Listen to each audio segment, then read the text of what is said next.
여러분 안녕하세요. 이 새벽에 하나님의 말씀을 통해 여러분 삶 가운데 하나님의 충만한 은혜가 임하시기를 간절히 축복합니다. 오늘 이 새벽, 월요일 새벽 하나님께서 주신 말씀은 에스겔 35장의 말씀입니다. 이스라엘이 하나님을 저버리고 우상 숭배와 불순종으로 인해 하나님으로부터 큰 심판을 당하게 됩니다. 그래서 바벨론에 의해 멸망하고 포로가 되어 끌려가는 그때에 하나님께서는 에스겔 선지자를 통하여 이스라엘의 회복을 말씀하셨습니다. 이 회복의 말씀은 에스겔서 33장부터 에스겔 48장 마지막 장까지 계속해서 말씀해 주고 계십니다. 그런데 오늘 본문은 이 회복의 말씀 가운데 에돔의 심판에 대해 기록을 하고 있다는 사실이에요. 오늘 2절 말씀에 하나님께서 이스라엘에게 세일산을 향하여 예언하라 말씀하십니다. 여기서 세일산은 에돔 지역에 있습니다. 이 지역은 바로 야곱의 형인 에서가 살던 지역이에요. 이 세일이라는 단어를 우리가 보게 되면 털이 많다라는 말입니다. 즉 털이 많았던 에서가 살았던 곳이 바로 세일산 지역이고, 이 지역이 바로 에돔 땅인 것을 우리가 알 수 있죠. 에돔이 바로 에서의 후예들이라는 사실이에요. 그런데 하나님께서는 이 에돔을 향하여 내가 너희들을 심판하시겠다라고 이야기를 하고 있는 것입니다.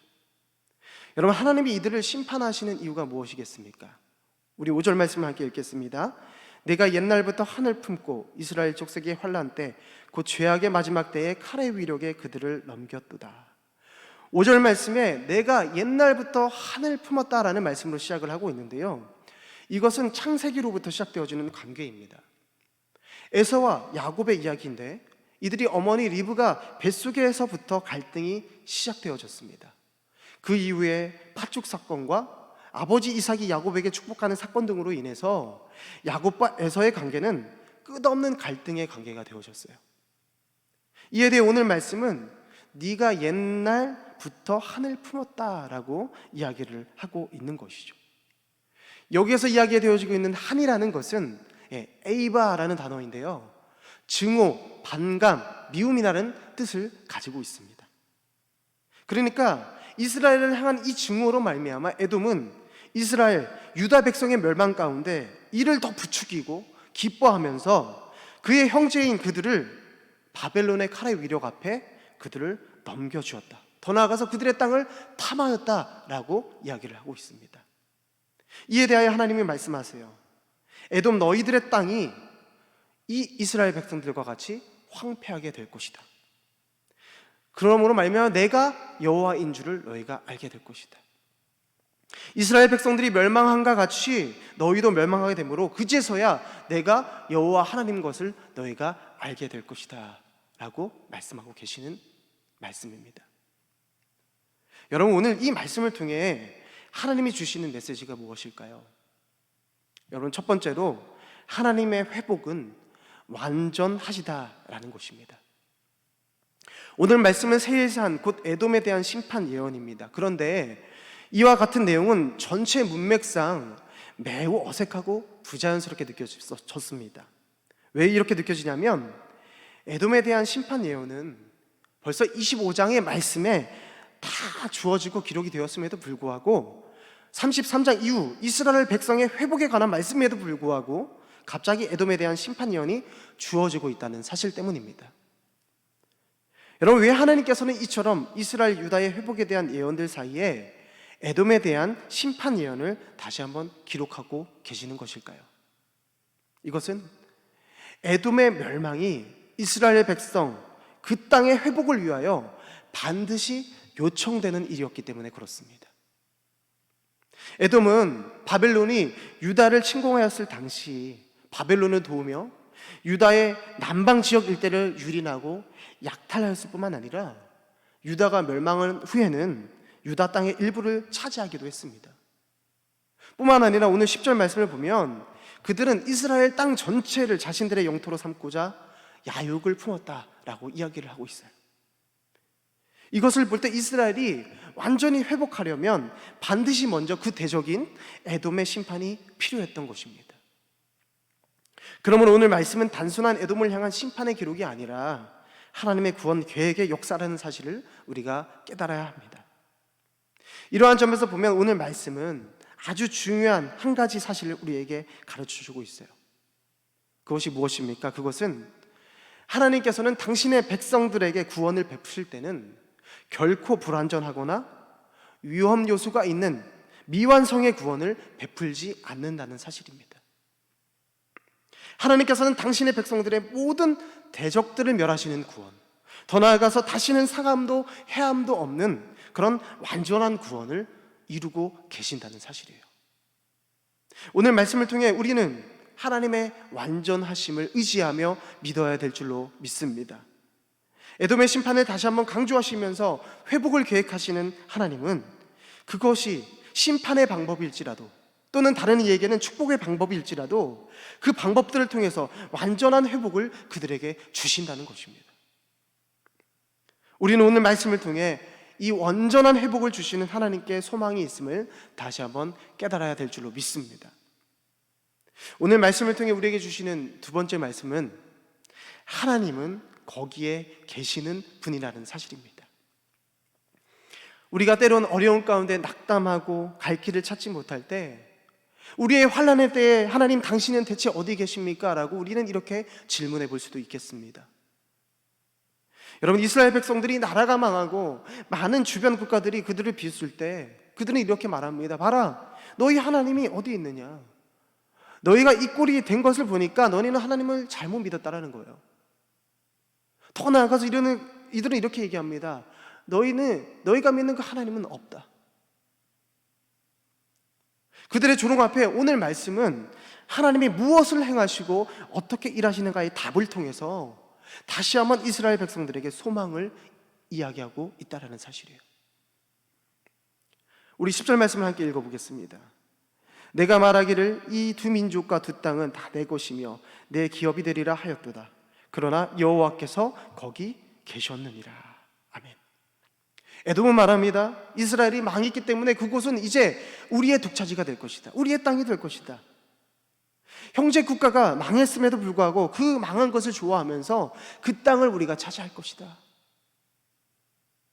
이러한 욕심과 탐욕을 부리는 에돔을 향하여 하나님께서는 이렇게 말씀하고 있습니다. 그러나 여호와께서 거기에 계셨느니라. 여러분, 이것이 하나님의 답입니다. 나라가 멸망당하며 포로로 끌려가는 이 어려운 시기에 이웃은 이스라엘을 비웃고 악랄하게 굴 때 하나님은 거기에 계셨다라는 것입니다.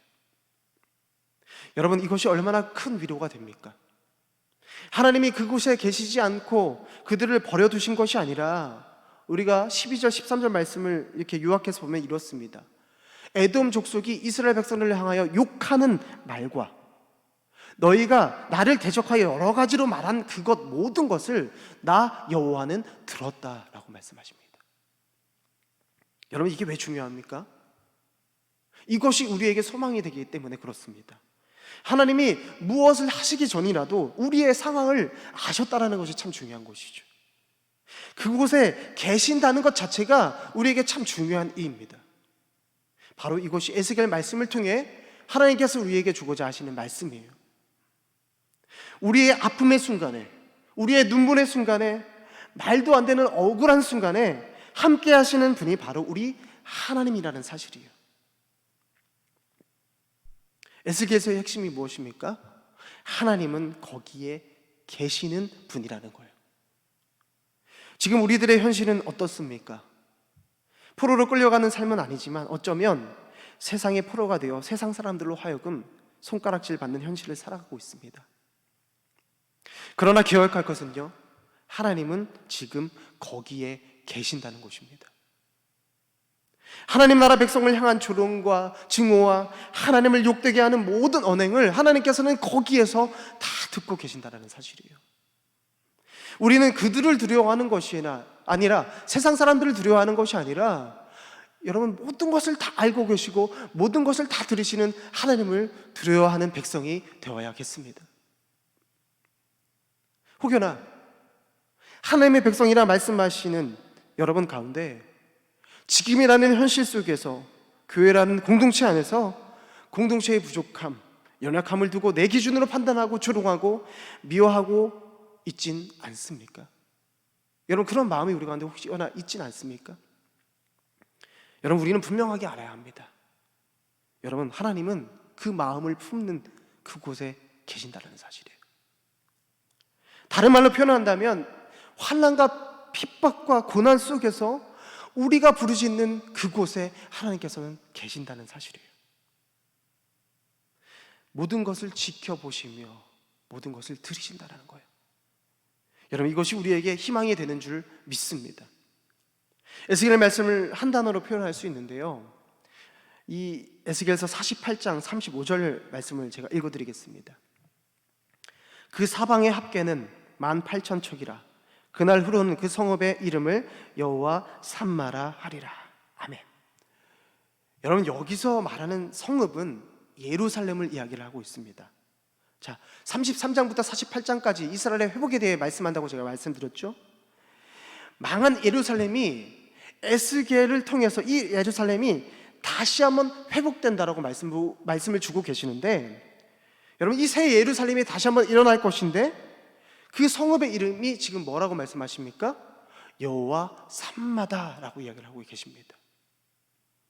여호와 삼마의 뜻은 거기에 계시는 하나님이라는 뜻입니다. 여러분, 우리가 살아가면서 우리의 삶이 현실의 많은 문제들 속에서 무너질 때가 있습니다.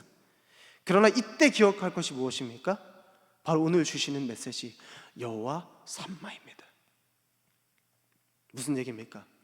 하나님이 거기 계십니다. 여러분, 하나님이 계시면 아직 끝난 것이 아닙니다.